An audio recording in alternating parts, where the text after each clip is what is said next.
President Saalawarqi Zawudee daawwannaa Angoolaatti taasisaniin haala waqtaa Itoophiyaa irratti pirezidaantii biyyattii waliin mari'atan. Isii marsaa jalqabaan lafa hektaara 350,000 misoomsuuf karoorfame keessaa hanga ammaatti lafti hektaarri 100,000 fi 62,000 faca'uun himame.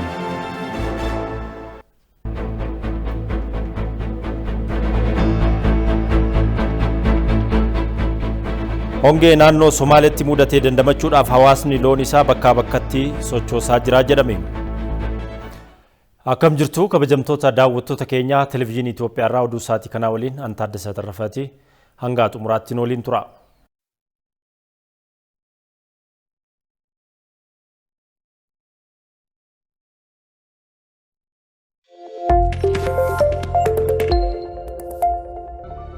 ጦርነት ምንድነው?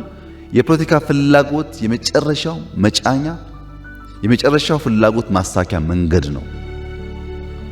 የአሁኗ ኢትዮጵያ የትናንትናውን ቲፒኤልኤፍ ሳይሆን የዘመነውን ቲፒኤልኤፍ ለመሸከም ጫንቃው አይችልም። አሁን ማሸነፍ መሸነፍ ሳይሆን የፖለቲካል እኩይ ዓላማው የሚሳካበት ጭላንጭል መንገድ እንኳን የለም። ተቀይሯል የኢትዮጵያ አውድ። በእያንዳንዳችን መስዋዕትነት ላይ በእያንዳንዳችን ጥረትና ትጋት ላይ ኢትዮጵያ አሸንፋ ትቀጥላለች።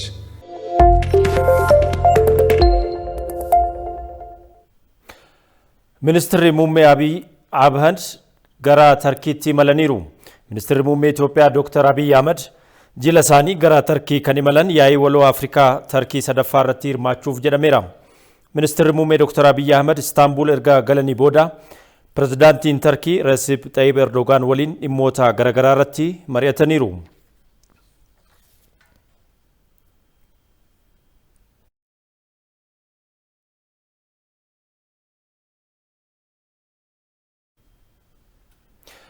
Côte d'Ivoire dhiibbaa biyyoota lixaatiin Itoophiyaa irratti taasifamuu kan hin fudhanne ta'uu beeksifte. President Saalawarqi Zawudee daawwannaa hojiitiif gara Côte d'Ivoiretti imalanii jiru. President Saalawarqi Zawudee Prezidaantii Côte d'Ivoire Alassane Ouattara waliin dhimmoota biyyoota lameenii fi haala waqtaa irratti mari'atanii jiru. Abdulnaasir Jamaal dabalata qaba. daawwannaa hojii guyyaa tokko Côte d'Ivoire Abidjaanitti kan taasisan Prezidaantii Saalawarqi Zawudee Prezidaantii Côte d'Ivoire Alassane Ouattara waliin dhimmoota biyyoota lameenii fi haala Itoophiyaa irratti marii taasisaniiru. Itoophiyaan yeroo ammaa kana miidiyaalee idil addunyaa garagaraan maqaan ishee irra deddeebiin dhahamaa jiraachuu kan dubbatan Prezidaantii Saalawarqi Zawudee haalli qabatamaa Itoophiyaa garuu akka miidiyaaleen biyyoota lixaa maqaa balleessuuf gabaasan kanaa miti jedhan. Mon frère biyya kana kan hin dhufee fi haala waayitawaa Itoophiyaan wal qabatu obboleessa kiyyaaf hubachiisuuf dhimmoota hariiroo biyyoota lamanii gidduu jiru cimsuun danda'amu irratti waliin dubbachuu fi Itoophiyaan yeroo ammaa kana miidiyaalee hedduun maqaa ishee dhagahamaa jira. Haa ta'u garuu dhugaan jiru akka miidiyaaleen biyyoota lixaa tokko maqaa balleessanii gabaasan miti. Côte d'Ivoirenis biyyoota rakkoo akkanaa keessa darbiteedha. Côte d'Ivoire irraa immoo wanti hubannu baay'eedha.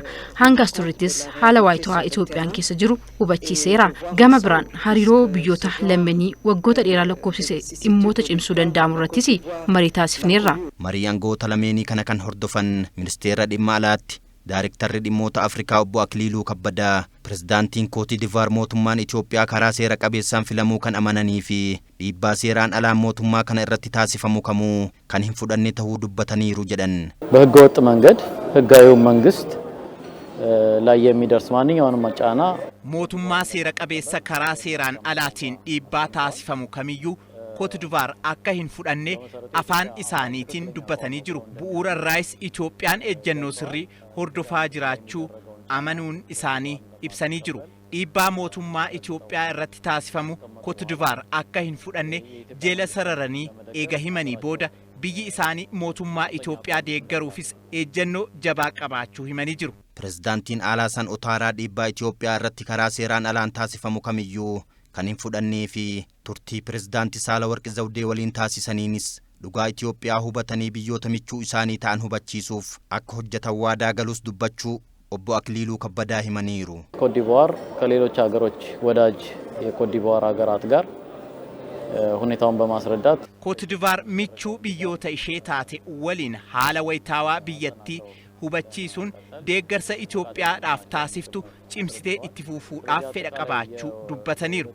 Walumaa galatti mariin hooggantoota lamaanii marii ijaarsaaf haala wayitaawaa biyyi keenya keessa jirtuun wal qabatee dhiibbaa seeraan ala uumamaa jiru dandamachuudhaaf deeggarsa Cote d'Ivoire taasiftu kanaan qolachuun ni danda'ama. Pirezidaanti Saalawarqi Zawudee turtii isaanii kanaan lammiilee Itoophiyaa Cote d'Ivoire Abijaan jiraatan waliinis marii taasisaniiru. Marii kanaanis waamicha guddicha lammiilee Itoophiyaa miliyoona tokko biyyoota garaagaraa jiraatan gara biyyaa akka dhufaniif taasifame fudhachuun waamicha kanatti akka makaman yaadachiisaniiru. Itoophiyaan haala amma keessa jirtuun hirmaannaa ilmaan ishee hunda yeroo itti barbaaddu irratti waan argamtuuf lammiileen Itoophiyaa bakka jiranitti qooda lammummaa isaanii akka bahatanis pirezidaanti Saalawarqi Zawudee waamicha dhiheessaniiru. Dhimmoota Itoophiyaa wal qabatan irrattis lammiilee Itoophiyaa ala jiraatanii miti kan biyya keessa jiraniif odeeffannoon nama burjaajessu tamsa'aa jira jedhan pirezidaanti Saalawarqi Zawudee. Haa ta'u garuu Itoophiyaan tokkummaa fi hirmaannaa ilmaan ishee biyya keessaa fi ala jiraatanii yeroo kana darbaa jirti ni darbitis jedhan. Lammiileen Itoophiyaa Cote d'Ivoire jiraatanis deeggarsa biyya isaanii barbaaddu hundaan bira dhaabbachuuf waadaa galaniiru. Haaluma wal fakkaatuun pirezidaanti Saalawarqi Zawudee pirezidaantii Baankii Misooma Afrikaa Akunaamii Adisiinaa waliin mari'ataniiru. Marii isaaniitiinis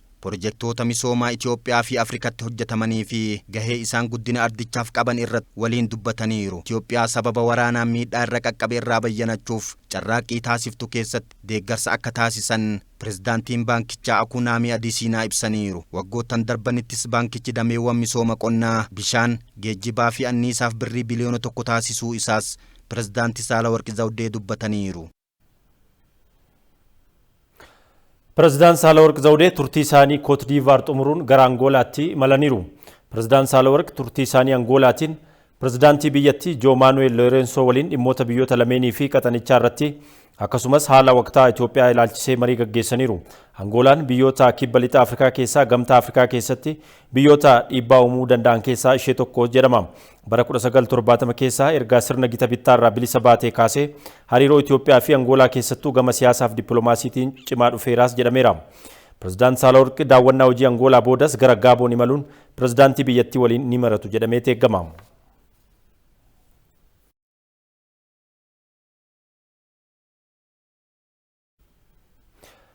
Mootummaan Sudaan kibbaa yoomiyyuu taanaan mootummaa Itoophiyaa waliin akka dhaabbatu irra deebiin mirkaneesseera. Ministeerri muummee ittaanaa fi ministeerri dhimma alaa Dammaqa Mokonnin Sudaan kibbaatti daawwannaa guyyaa tokko taasisaniiru. Turtii kanaanis obbo Dammaqan pirezidaantii Sudaan kibbaa Saalvaa Kiir waliin dhimmoota waloo biyyoota lamaanii cimsuu danda'an irratti mari'ataniiru. Mariin kunis milkii gaariin kan keessatti mul'atedha jedhan dubbii himaan ministeera dhimma alaa Itoophiyaa Ambaasaadder Diinaa Muftii. ምክትል ጠቅላይ ሚኒስትርና የውጭ ጉዳይ ሚኒስትር ክቡር አቶ ደመቀ በደቡብ ሱዳን ያደረጉት ጉብኝት ዳወናን ሚኒስትር ኢማላፊ ሚኒስትር ኢታናን ከበጀሞ ኦቦ ደመቃ መኮንን ሱዳን ኪባቲ ታሲሳን ሚልካይ ረጀቹን ይደንዳማ ሰበብኒ ኢሳስ ቀብዬ ዶይ ኢሳን ዮ ኢላሌ ፕሬዝዳንት ሳልቫ ኪር dhimma jiraachuu fi jiraachuu dhabu mootummaa Suudaan keessatti gaheen Itoophiyaa ni jira jechuudhaan dinqisiifannaadhaan galateeffataniiru. Kabajamoo obbo Dammaqaa Mokonninis haala qabatamaa Itoophiyaa keessa jiru kaasaniiru. Fakkeenyaaf dhimma olaantummaa seeraa kabachiisuu keessa Itoophiyaan akkamitti akka galte qabiyyee olaantummaa seeraa kabachiisuu kana bu'aan isaa maal akka ta'ee fi deeggarsi Suudaan kibbaa biyyoota Afrikaa kanneen biroo waliin ta'uun hidha guddicha haaromsa Itoophiyaa deeggartu akkasumas dhiibbaan Itoophiyaa irratti taasifamaa akka jiruu fi dhiibbaa kanas biyyoota michuuwwan Itoophiyaa ta'an kanneen akka Suudaan kibbaa waliin ta'uun ofirraa qolachuu akka dandeessu ibsaniifii jiru. Pirezidaantichi yeroo kamiyyuu Itoophiyaa cina dhaabachuu akka qaban dhimma keessoo Itoophiyaa keessa galuun akka hin eeyyamamne dhiibbaa Itoophiyaa irratti taasifamu akka balaaleffatan Itoophiyaan rakkoo fi ofiin furachuuf dandeettii fi ga'umsa akka qabdu amantaa qabaachuu ibsan. Walumaa galatti hariiroon Itoophiyaa fi Suudaan kibbaa gidduu jiru daran cimuu akka qabutu ka'e waan ta'eef daawwannaan kun milkaa'eera jechuun ni danda'ama.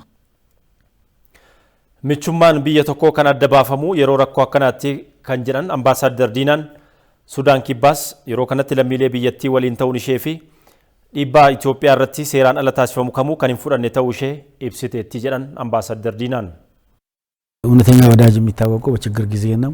Egaa michummaan dhugaa kan beekamu yeroo rakkootti waan ta'eef qormaata Itoophiyaan keessa jirtu furuuf Suudaan kibbaa kan deeggartu ta'uu dhiibbaa Itoophiyaa irratti taasifamaa jiru kan balaaleffattu ta'uu Itoophiyaan rakkoo ofii ofiin furachuuf ga'umsa kan qabdu ta'uu fi Suudaan Kibbaatis qixuma kanaan deeggarsa akka taasiftu ibsamee jira. Hidha haaromsaa irratti Suudaan ijjannoo sirrii qabaachuu, rakkoo nageenyaa Itoophiyaa mudatee fi sochii olaantummaa seeraa kabachiisuuf taasifamuu fi dhimmoota gara fuulduraa irratti ijjannoo wal fakkaatu kan qaban ta'uutu ibsame waan ta'eef mariin hariiroo biyyoota lameenii ilaalchisuun taasifame milkaa'aa ture. አሁን ያለውን ትብብር ወደ ላቀ ደረጃ የማድረሱ ነገር ይሄ መሰረት ይሆነዋል። deeggarsaa fi hariiroo gara fuulduraatti taasifamuuf inni ammaa kun bu'uura cimaa kaa'a. Kutannoo fi deeggarsi wayita Itoophiyaan rakkoo keessa jirtu kanatti taasifame hariiroon gara fuulduraa daran akka cimee itti fufu taasisa. Keessumattuu bu'uuraalee misoomaa kanneen akka daandiitiin hidhata cimsuuf biyyoonni lameenuu fedhii fi karoora qabu. Milkaa'ina isaatiifis Suudaan Kibbaa fedhii olaanaa qabdi. Nutis kanarraa fayyadamtoota. Dhimmoota akka daldalaa fi investimentii irratti wal ta'anii hojjechuuf fedhii olaanaatu jira. Kunis gama Itoophiyaatiin ciminaan itti deemama.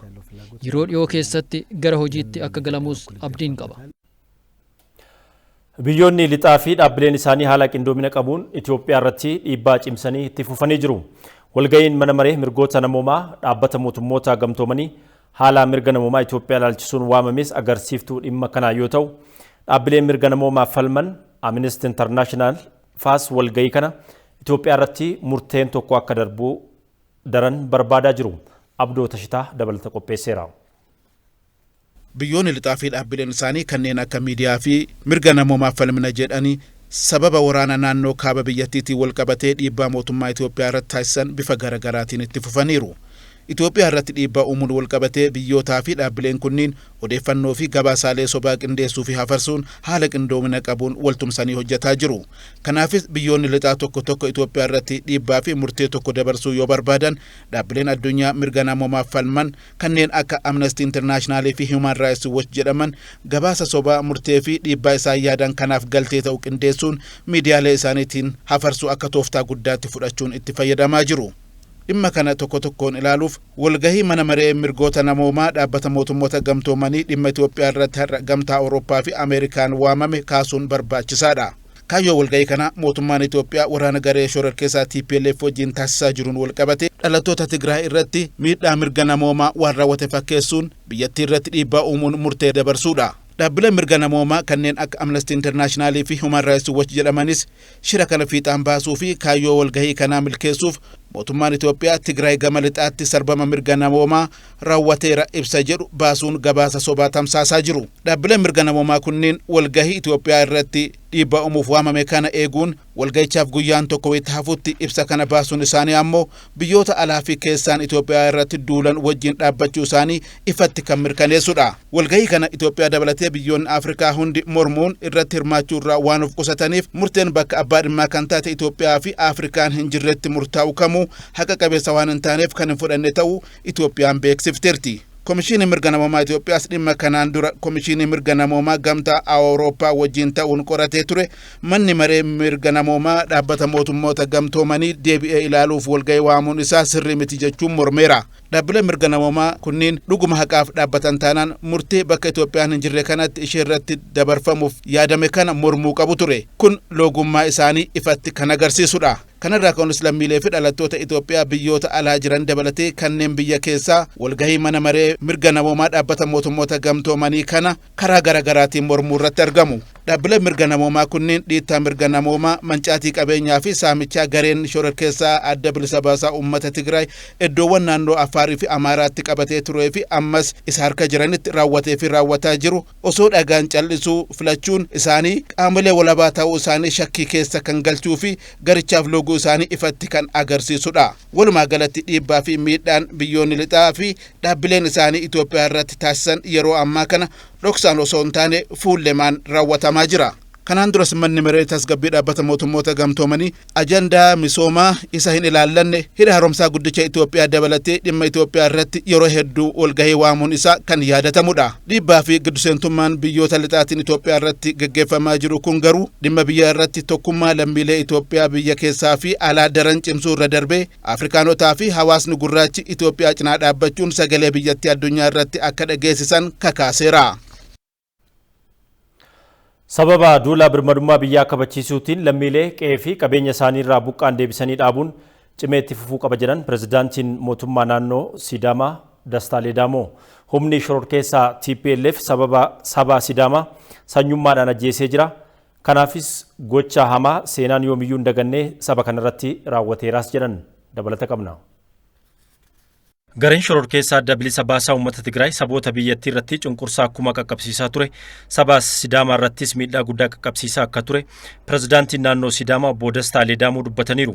Sochiin bilisummaa Sidaamaa bara 1969 akkuma hundaa'een qabsoo dargii kuffisuu keessatti gareen shororkeessaa adda bilisa baasaa uummata Tigraay waliin hirmaatus gareen TPLF garuu akkuma aangoo qabateen dargaggoota Sidaamaa hidhuu fi ajjeesaa akka ture bara 1994 ammoo namoota nagaa ajjeesaa akka ture ፕሬዝዳንት ደስታን ያደቺሰኒ ጅሩ ተሰብስቦ አቋማቸውን በመግለጻቸው ብቻ የረገፉበት ሁኔታ ነው ያለው።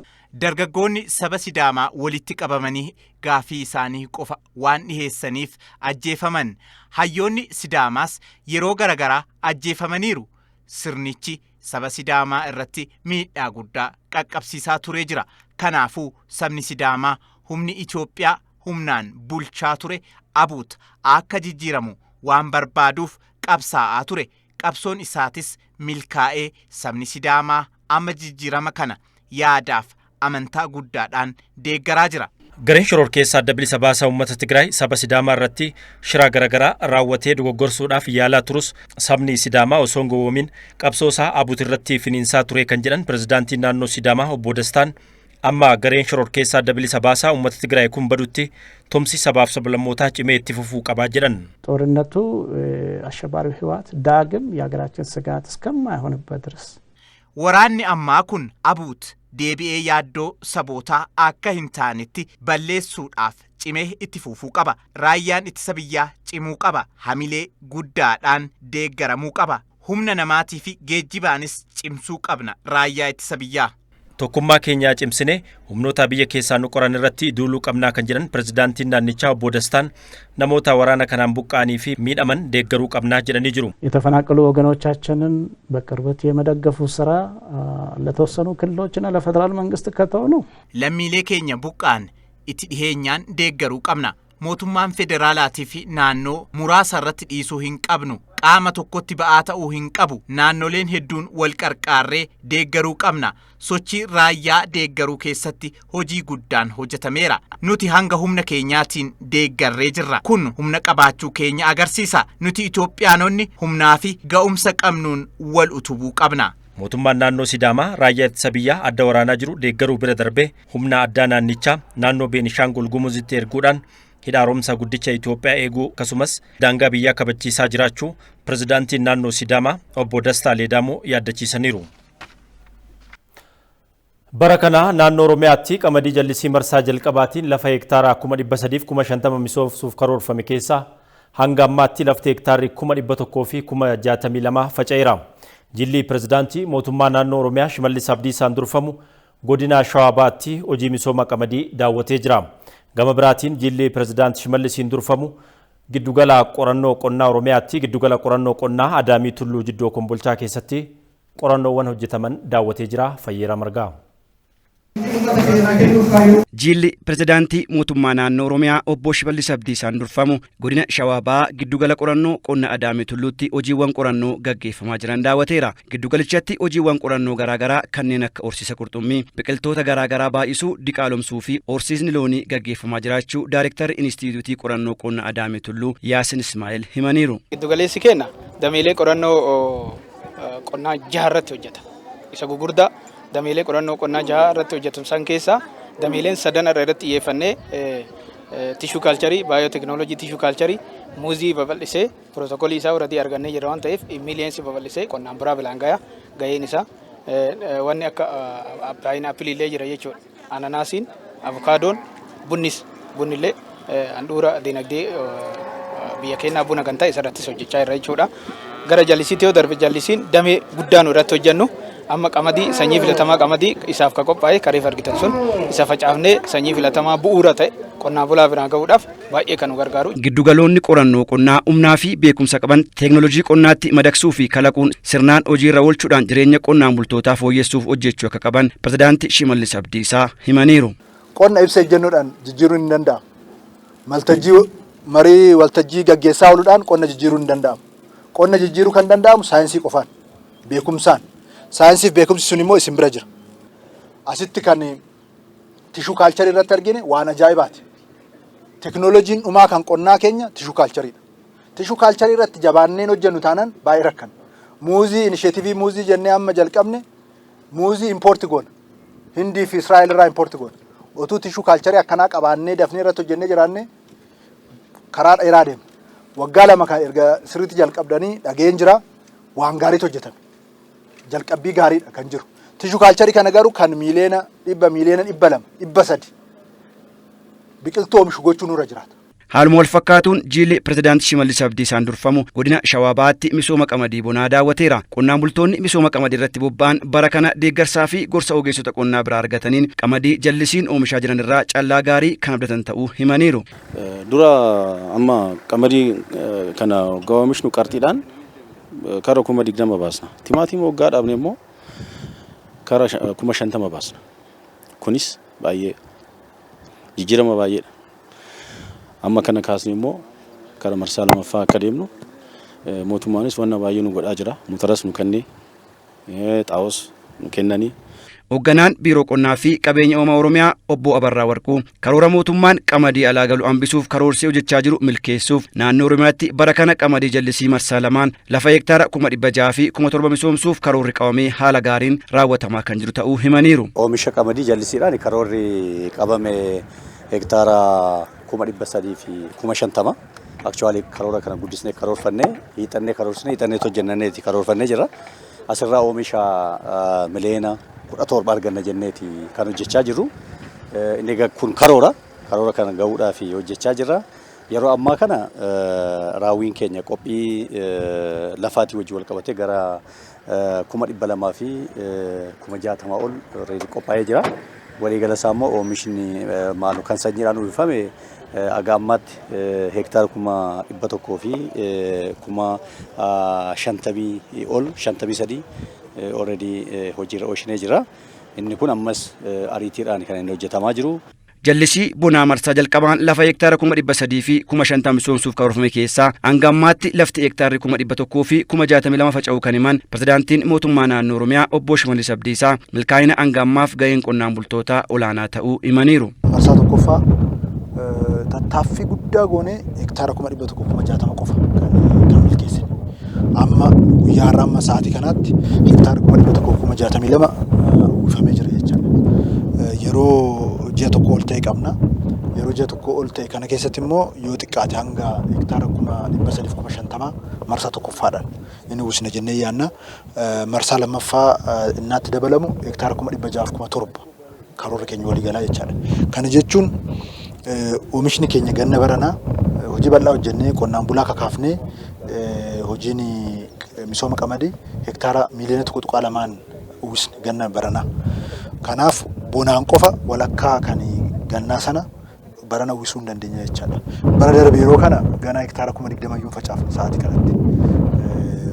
Bal'inaan barri gaddaa jalqabne bara kana garuu akka gaariitti jirra jechaadha. 162 jechuun baay'ee guddaadha.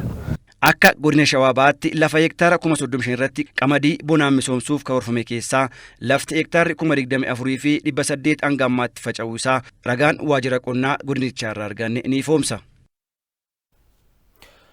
Hongee naannoo Somaaleetti mudate dandamachuuf hawaasni loon isaa bakkaa bakkatti sochoosaa jira jedhame. Sababa hongee kanaatiin hanga ammaattis beelladoonni 100,000 ol kan du'an yoo ta'u biiroon ittisa balaa naannoo Somaalee beeksisee jira. Rakkoo kanaaf furmaata hatattamaa kennuuf hojjetamaa jiraachuu pirezidaantii naannichaa Mustafee Mahammad ibsanii jiru. Aliyyi Daddafoo. Naannoo Somaaleetti godina tokkoon alatti godinaaleen naannichaa hundinuu hongee naannichatti uumameen miidhaaf saaxilamanii jiru. Sababa gogiinsa kanaatiin hanqinni nyaataa beeladaaf bishaanii naannichatti mudachuun isaa beeladoonni hedduun du'uudhaaf saaxilamanii jiru. Hawaasni naannichaa sababa hongee kanaatiin beeladoota isaanii dandamachiisuudhaaf jecha marga barbaachaaf bakka tokkoo gara bakka biraatti socho'aa jiraachuu himanii gogiinsa kanaan beeladoonni hedduun jalaa kan du'an ta'uu dubbatanii jiru. Waxaan kasoo barqaaday gobolka Qorraxay degmada Boodiley marka waxaad aragtaan godina Qorraxay aanaa Boodaleetti naannoo keenyatti rakkoo margaa fi bishaanii beelladaa waan nu mudateef loon keenya geejjibaan feenee margaa fi bishaan barbaadaarra.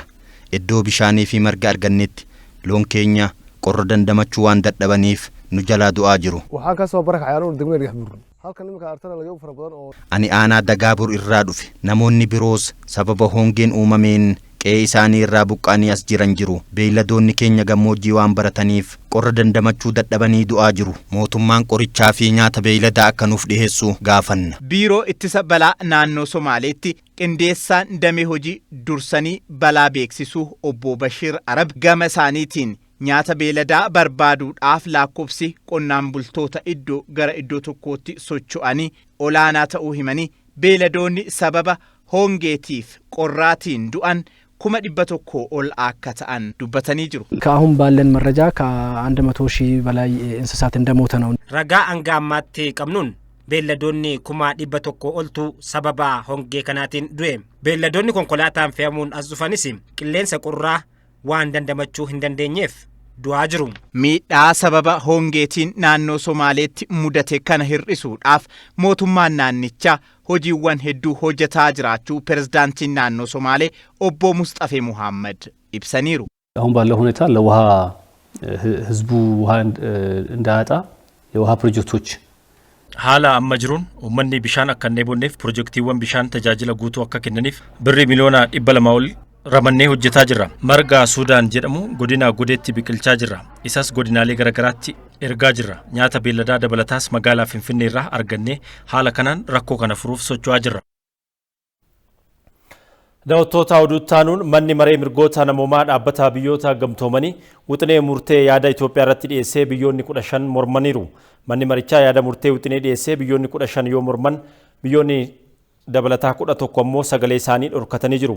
Biyyoonni akka Eertiraa, Indiyaa, Gaaboon, Burkiinaa Faasoo, Chaayinaa, Veenzuweelaa, Naamiibiyaa, Kuubaa, Paakistaan, Filiippiins, Soomaaliyaa, Raashiyaa, Kaameroon, Kootidiivaarii fi Booliiviyaan yaada murtee wixinichaa mormanii jiru.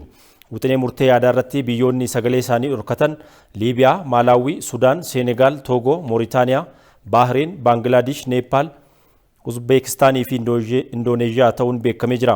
Walgahii addaa manni marichaa Itoophiyaa irratti waame biyyoonni Afrikaa 13 dabalatee biyyoonni miseensaa mana marichaa 22 mormuu isaanii ibsameera.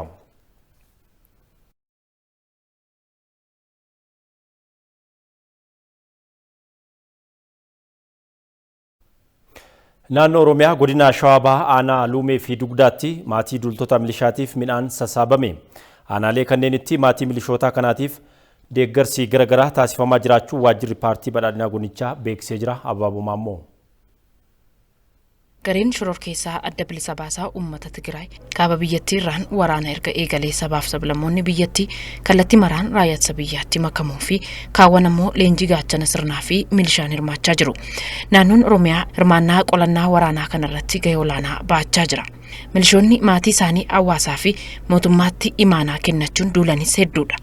Godina Shawaa Bahaa aanaa Lumeetti maatii milishootaaf hawaasni naannoo fi bulchiinsi aanichaa deeggarsa akkamii taasisaa jira jechuun aanaa Lumee ganda Sharaa Dibaan Dibaa fi Xaddii Dildimaatti argamne maatii duultotaa dubbisneen deeggarsa hawaasaa fi aanichaan midhaan isaanii sassaabamuu fi himaniiru. Erga deemee ji'a tokkoo fi torban lama guute. Isaan fanettuma itti himamee gandarraa dhufanii sabaasaban. Firri na qarqaaraa, olloonni kiyya na qarqaaranii, obboleewwan isaa jiranii, obboleewwan isaa na qarqaaraa jiranii. Oma oomtuu natti hin goddalle, oomtuu natti na jalaa wanni badan jiru. Aanuu oduun deeme baay'ee wannoo jedha. Bexaam itti dasna jedha.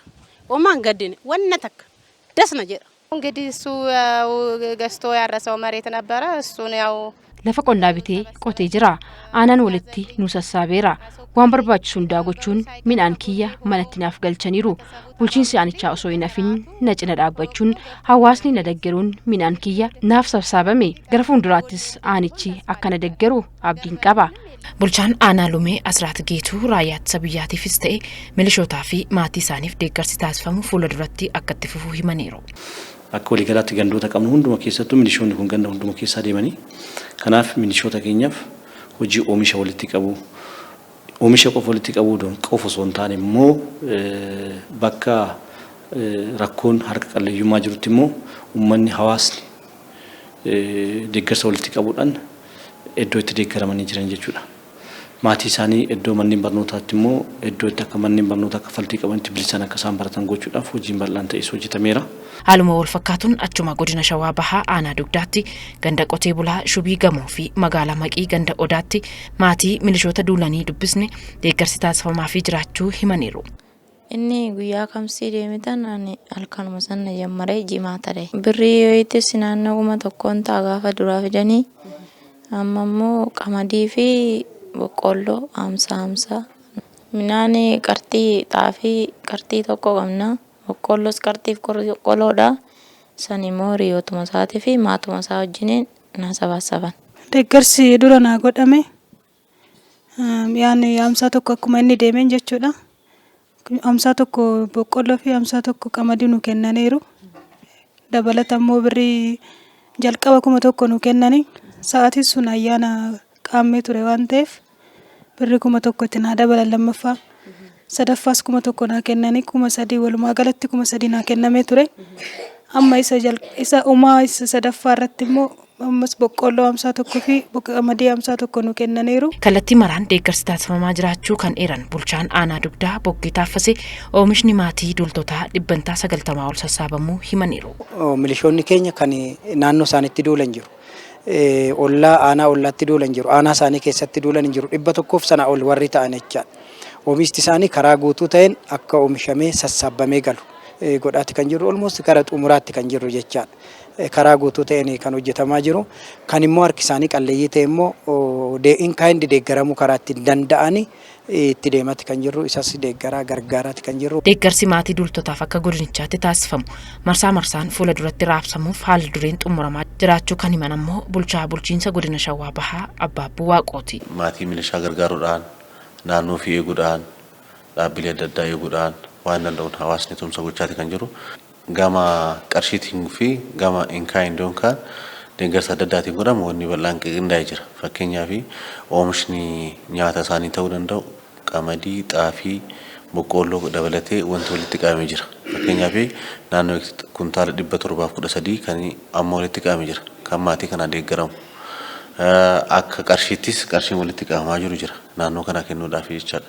Maatiin duultota milishaa baay'inaan kanneen humnaan bulan waan ta'eef qaamoleen ilaallatu hundi deeggarsa eegalanitti fufuu qabus jedhameera. Godina addaa Oromiyaa naannoo Finfinneetti qamadii jallisii bonaa bara kana oomishuurraa callaa kumtaalli miliyoona 1.2 akka eegamu godinichi beekseera. Jilli bulchaa godina addaa Oromiyaa naannoo Finfinneetiin durfamu aanaa walmaraa ganda Taacoo Duufaatti hojii misooma qamadii jallisii bonee daawwatee jira. Abaayyuu Kafanii. Jilli bulchaa godina addaa Oromiyaa naannoo Finfinnee obbo Girmaa Hayiloon durfamu aanaa walmaraa ganda Taacoo Duufaatti lafa qamadii jallisii boneen misoomaa jiru daawwateera. Qonnaan bultoonni ganda Taacoo laficha kanaan dura oomisha gannaa qofaaf fayyadamaa ture ibsan bara darbe garuu inisheetivii qamadii biyya alaarra galu oomisha biyya keessaan bakka buusuu mootummaan dabarseen deeggarsis isaaniif taasifamee qamadii jallisii boneen oomishuu akka eegalan fi fayyadamummaa isaanis akka guddifatan himan. Barreen gaddaa qamadii nuu fidanii taa'uu nuu fidanii hojjetaa dirree misoomaa wajjin nu gargaaranii qamadii sirriitti bu'aa irraa arganne jechuudha. Ammas bu'aan isaan argame kunoo xaafis irraa galfachaa irraa ammas deebinee qamadii kun ammas duubaa deebineetu facaasaa irra. Barreen gaddaa jechuudha mootummaa keenya rabbi galannaa gabu qamadii nuu kenne baranas immoo kunoo guyyaa irraa kana guyyaa 6 facaafannee waan immoo waaqayyo yookaan ulaatu isatu beeka. Jijjiirama guddaa qabnaan jedha akka hojjetanii. Bulchaan aanaa walmaraa obbo Baqqalaa Tasfaayis inisheetivii addaa qamadii biyya alaarra galu oomisha biyya keessaan bakka buusuu bara darbe aanichatti eegalame caalmatti guddisuuf hojjetamaa jiraachuu ibsan. Gandoota akka aanaa keenyatti qabnu keessaa gandoota amma jal'isiin irratti hojjetamu kun yoo xiqqaate hektaara 4,583 bara kana qamadii oomishna misooma jal'isiitiin jennee akka aanaa keenyatti qabannee kan hojjechaa jirru ta'uu isaati lafoonni kun bal'inaan qophaa'anii jiru jechuudha. Amma guyyaa irraa kanatti yoo xiqqaate naannoo hektaara 2,000 olii facaasuun danda'amee jira jechuudha. Itti gaafatamaan waajjira qonnaa fi qabeenya uumamaa godina addaa Oromiyaa naannoo Finfinnee obbo Caalaa Darees akka godinichaatti oomisha qamadii jallisii bonee kan bara darbeerra dachaan guddisuuf hojjetamaa jiraachuu himan. Bara darbe hektaara 8,224 jallisiidhaan qamadii misoomsuu kan dandeenye bara keenya karoora keenya dachaa goonee olmoos waan bara darbe raawwanne bara darbe yeroo kana reeffa caasatti galaa jirra jechuudha. muuxannoo bara darbee argamee fi hawaasa keenyaaf hojii ekstenshinii hojjannee irraa kaa'ame wanni bara darbee sa'aatii kana jalqabarra jiru waggaa guutuus raawwanne sana yeroo ammaa olmost gara facaasaa isaa xumuruutti deemaa jirra jechuudha. Bulchaan godina addaa Oromiyaa naannoo Finfinnee obbo Girmaa Haayilus godinichatti inisheetivii addaa qamadii biyya alaarraa galu oomisha biyya keessaan bakka buusuu eegalame guutumaan guutuutti lafa qabsiisuuf xiqqeedhaan hojjetamaa jiraachuu himaniiru. Qamadii jallisii boneen godinichatti bara kana oomishamurraa caallaan kuntaala miliyoona ta'uu qabxii lamaas akka eegamu himaniiru. Oomisha miliyoona 1.2 oliitu eegama.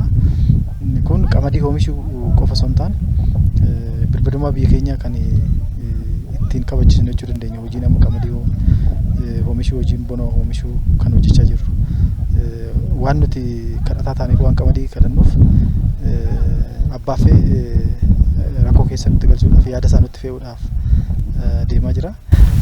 Kadhaa jala gaafa ba'an immoo birmadummaa biyya keenya irrattis hagasuma murteessaa kan deemnu.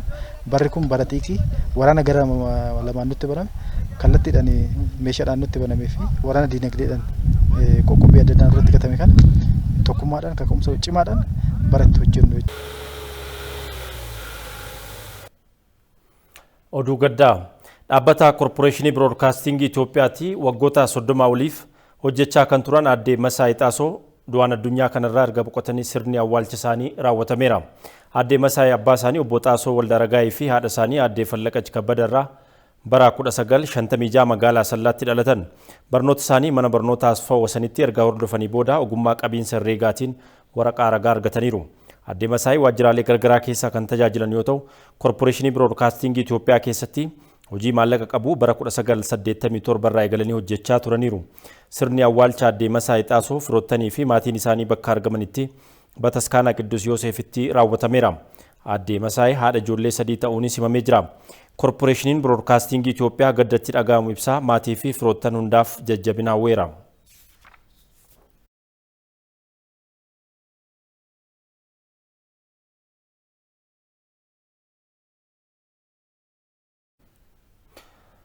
Daawwattoota kan daawwataa jirtan televezyiinii Itoophiyaatti oduu biizinasiitti dabarra.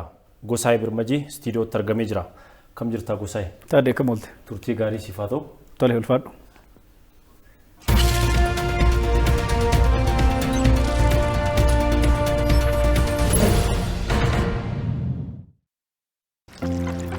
Jireenyi warra cimee hojjete badhaafti.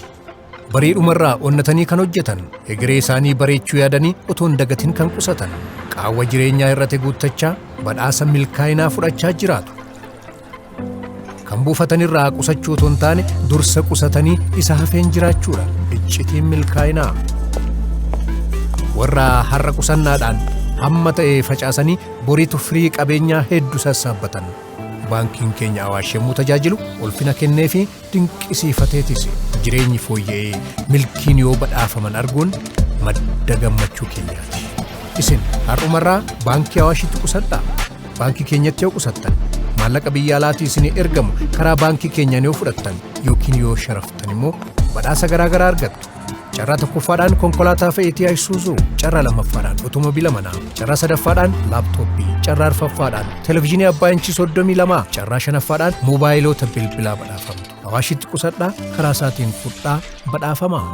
Baankii Awaash. Akkam jirtu daawwattoota keenya, ispoonsara keenya baankii Awaash galateeffachaa oduu biizinasii sa'aatii kanaaf qindeeffame kan isinitti himu ani Gosaayee Birmajiiti. Baatiiwwan shanan darban daldala albuudarraa galiin doolaarri miliyoona 200 fi miliyoonni 41 argamu ministeerri albuudaa beeksise. Rakkoo biyyattiitti mul'atu dandamachuun galii argame jajjabeessaa ta'uu ministeera albuudaa Injiinar Taakkalaa Uumaa fuula miidiyaa hawaasummaa isaan irratti ibsaniiru. Oomishni albuudaa lafee dugdaa diinagdee biyyaa akka ta'uuf rakkoo jiru furaa tarkaanfii eegallee cimsinee itti fufna jedhaniiru. Bu'aan mul'ates agarsiiftuu ta'uu Injiinar Taakkalaa Uumaan himaniiru.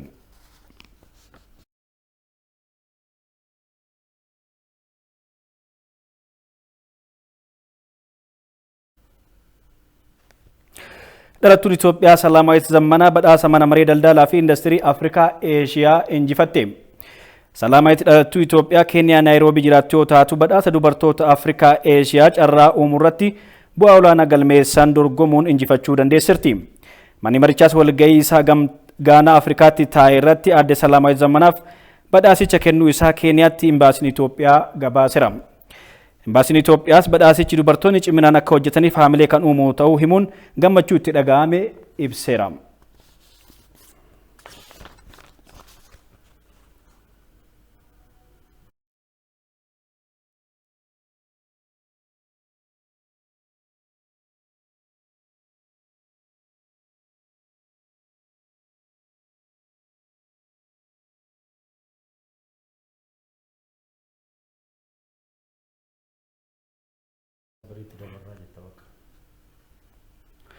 ዳውቶ ተከኛ ዱስ ብርቱ ጅራዋንተ ፍገራ ታደሳተነስ እንደይብሳ የግራና የመርሳ የኪሌ ከተሞችና በሰሜን ወሎ የሃርቦ ወረዳን ከፍተኛ ሰንሰለታማ ተራሮችን በእጁ አስገብቷል። በእነዚህ የማጥቃት እንቅስቃሴዎች ጀግኖች የወገን ጥምር ጦር በንስሮቹ አየር ኃይላችን በመታገዝ ጠላትን ከመርሳ በስተጀርባ ቆርጦ በመግባት በውጫሌና ኡርጌሳ መካከል የነበረውን ጠላት ሙሉ በሙሉ ደምስሰውታል። ምርኮኛና ቁስለኛም አድርገውታል።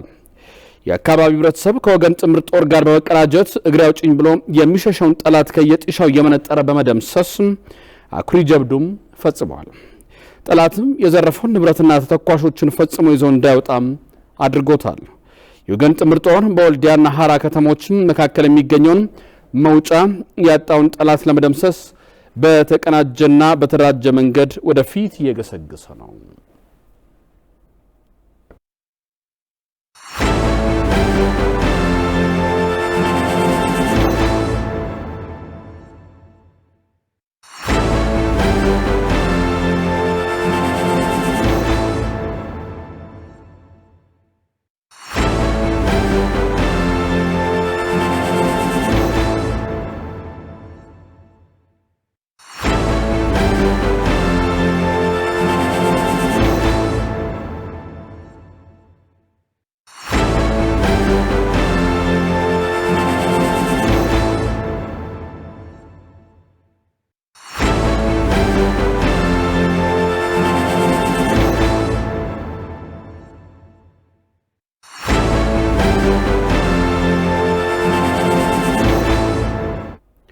ተመልካቾች ሰበር ዜና አለ።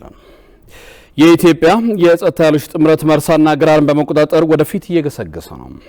የኢትዮጵያ የጸጥታ ኃይሎች ጥምረት በቆቦ ግንባር ቀደም ብሎ የዞብል ከፍተኛ ቦታዎችን ተቆጣጥሮ የነበረ ሲሆን በራያ ሰሜን አቅጣጫ ያሉትን ከፍተኛ ቦታዎችን ጨምሮ ተቆጣጥሯል። በዞብል ደቡብ አቅጣጫ ደግሞ የጉራ ወርቄ አካባቢዎችን ተቆጣጥሮ የነበረውን የወገን ጦር አሁን ደግሞ የጉራ ወርቄ ከፍተኛ ሰንሰለታማ ቦታዎችን ሙሉ በሙሉ በማጽዳት ቀደም ብለው የተቆጣጠረውን የወልዲያ መቀሌ መስመር አስፋፍተው ወደ ወልዲያ በቅርብ ርቀት እየገሰገሰ ይገኛል። ባለፈው ጊዜ ውጫሌ ከተማ ነጻ ያወጣው የወገን ጦር በዚሁ ግንባር የውጫሌ ወረዳን ሙሉ በሙሉ በመቆጣጠር የውርጌሳ፣ የሊብሶ፣ የግራና የመርሳ፣ የኪሌ ከተሞችና በሰሜን ወሎ የሃርቦ ወረዳን ከፍተኛ ሰንሰለታማ ተራሮችን በእጁ አስገብቷል። ከነዚህ የማጥቃት እንቅስቃሴዎች ጀግኖቹ የወገን ጥምር ጦር በንስሮቹ አየር ኃይላችን በመታገዝ ጠላትን ከመርሳ በስተጀርባ ቆርጦ በመግባት በውጫሌና ኡርጌሳ መካከል የነበረውን ጠላት ሙሉ በሙሉ ደምስሰውታል። ምርኮኛና ቁስለኛ አድርገውታል። የአካባቢ ህብረተሰብ ከወገን ጥምር ጦር ጋር በመቀናጀት እግሬ አውጭኝ ብሎ የሚሸሸውን ጠላት ከየጥሻው የመነጠረ በመደምሰስ አኩሪ ጀብዱ ፈጽመዋል። ጠላትም የዘረፈውን ንብረትና ተተኳሾችን ፈጽሞ ይዞ እንዳይወጣም አድርገውታል። የወገን ጥምር ጦር በወልዲያና ሐራ ከተሞች መካከል የሚገኘውና መውጫ ያጣውን ጠላት ለመደምሰስ በተቀናጀና በተደራጀ መንገድ ወደፊት እየገሰገሰ ነው።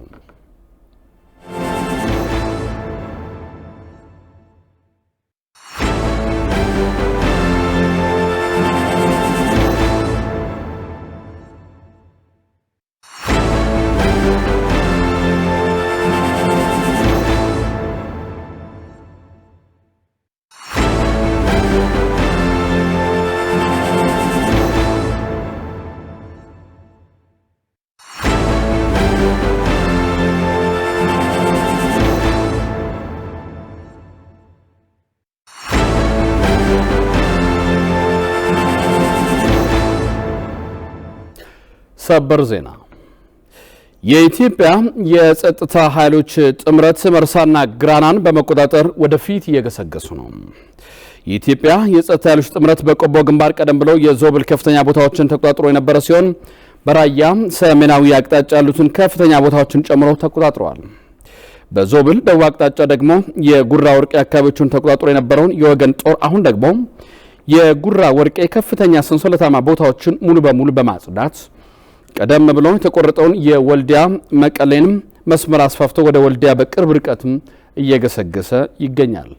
ባለፈው ጊዜ ውጫሌ ከተማ ነጻ ያወጣው የወገን ጦር በዚሁ ግንባር የውጫሌ ወረዳን ሙሉ በሙሉ በመቆጣጠር የኦርጌሳ፣ የሊብሶ፣ የግራና የመርሳ፣ የኪሌ ከተሞችና በሰሜን ወሎ የሐርብ ወረዳን ከፍተኛ ሰንሰለታማ ተራሮችን በእጁ አስገብቷል። በእነዚህ የማጥቃት እንቅስቃሴዎች ጀግኖቹ የወገን ጥምር ጦር በንስሮቹ አየር ኃይላችን በመታገዝ ጠላትን ከመርሳ በስተጀርባ ቆርጦ በመግባትም በውጫሌና ኦርጌሳ መካከል የነበረውን ጠላት ሙሉ በሙሉ ደምስሰውታል። ምርኮኛና ቁስለኛ አድርገውታል። የአካባቢው ህብረተሰብ ከወገን ጥምር ጦር ጋር በመቀናጀት እግሬ አውጭኝ ብሎ የሚሸሸውን ጠላት ከየጥሻው እየመነጠረም በመደምሰስ አኩሪ ጀብዱም ፈጽመዋል። ጠላትም የዘረፈውን ንብረትና ተተኳሾችን ፈጽሞ ይዞ እንዳይወጣም አድርጎታል። የወገን ጥምር ጦር በወልዲያና ሐራ ከተሞች መካከል የሚገኘውን መውጫ ያጣውን ጠላት ለመደምሰስ በተቀናጀና በተደራጀ መንገድ ወደፊት እየገሰገሰ ነው።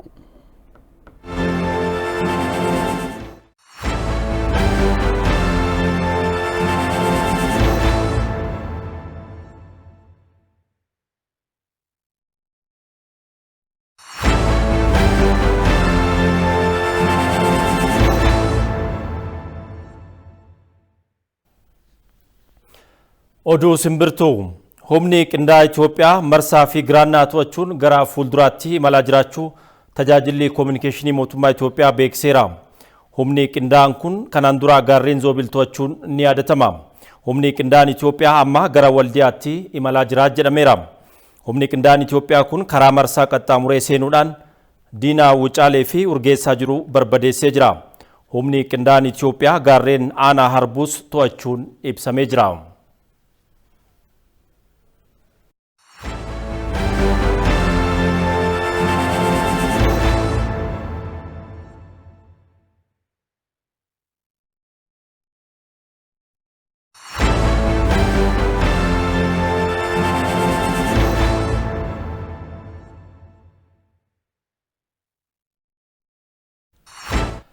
Oduu simbirtuu humni qindaa'aan Itoophiyaa marsaa fi giraannaa to'achuun gara fuulduraatti imalaa jiraachuu tajaajilli koominikeeshinii mootummaa beekseera.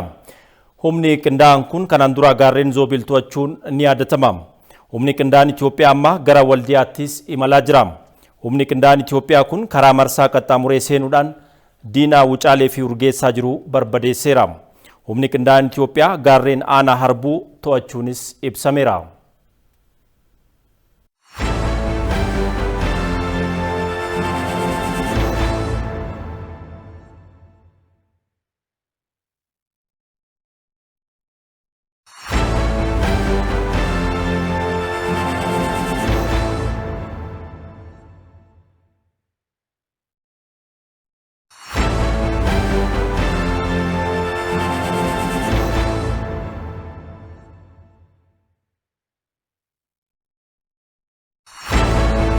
Oduu simbirtuu humni qindaa'aan Itoophiyaa marsaa fi giraannaa to'achuun gara fuulduraatti imalaa jiraachuu tajaajilli koominikeeshinii mootummaa beekseera.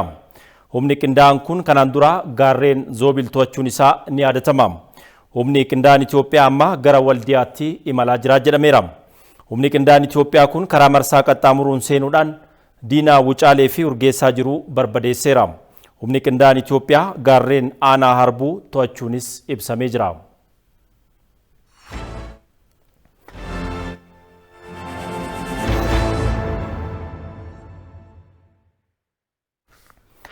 kabajamtoota daawwattoota keenya oduu biizinasii hafetti kan sin deebisnu ta'a gosaa'e itti fufuu dandeessa.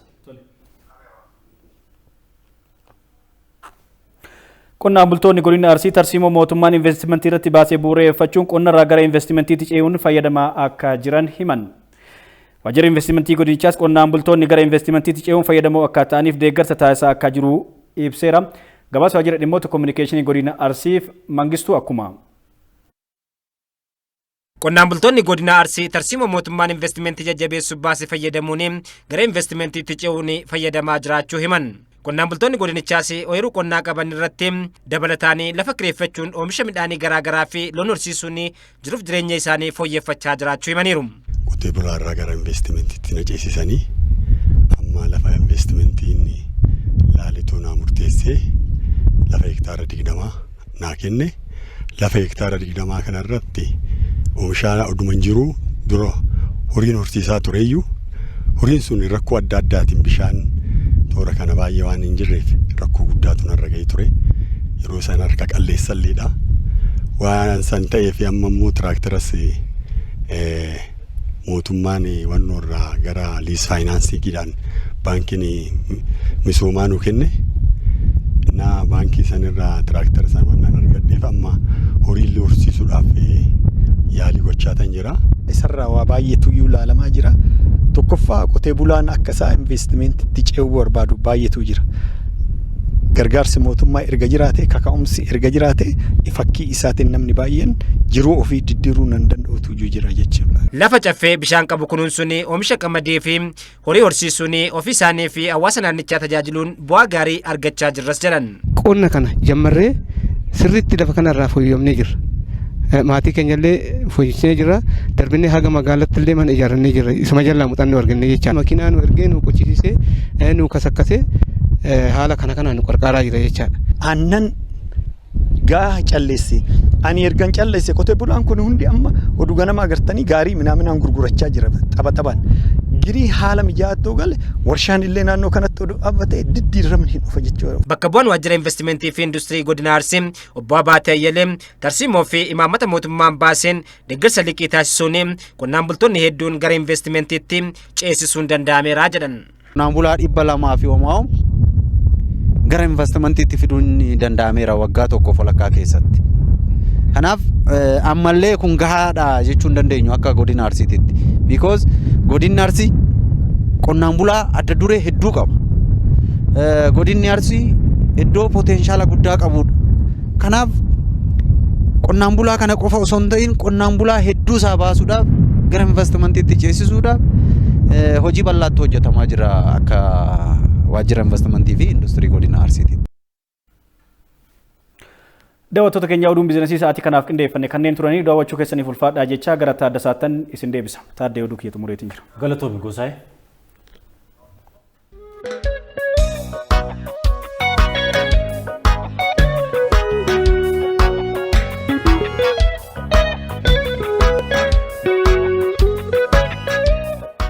Dhugumatti eenyu akka taate hin beektu taanaan maal akka barbaaddu gonkumaa baruu hin dandeessu jedha barreessaa beekamaa Roy T. Kennedy. Qophii torbanii waa'ee keenya keessatti dhimmoota ijoo akka uummataatti, akka biyyaatti fi akka addunyaatti hiika guddaa nuuf qabaatan keessatti sakattaana. Waa'een keenya, dinagdee keenya, siyaasa keenya, hawaasummaa keenya. Qophii kana keessatti taateewwan gurguddoo uummataa fi biyya keenya mudatanii darban kanneen amma ta'aa jiranii fi kanneen fuulduratti mudachuu malan kan keessatti dubbannu ta'a. Sababaa fi bu'aa isaanii maalirraa barachuu dandeenya kan jennus hubannoo ni kennina. Waa'ee keenya. Qophiin waa'ee keenya dhimmoota siyaasaa yeroo kaasu siyaasa walxaxaa biyya keenya keessatti mul'atanii fi furmaata isaanii keessummoota bebbeekamoodhaan bal'inaan kan irratti dubbannu kan irratti xiinxalludha. Dhimmoota dinagdee keessatti ammoo dinagdeen keenya fuulduratti immoo duubatti deemaa jira. Maal qabna? Maal immoo dhabne? Maaliifis dhabne kanneen jedhan keessatti safarree ilaalla. Daawwattoota oduu ispoortii irra geenye jirra. Muktaar Abdallaa istiidiyootti argamee jira. Kam jirta Muktaar? Nagaa oolte. Turtii gaarii siif haa ta'u. Ayyee galata.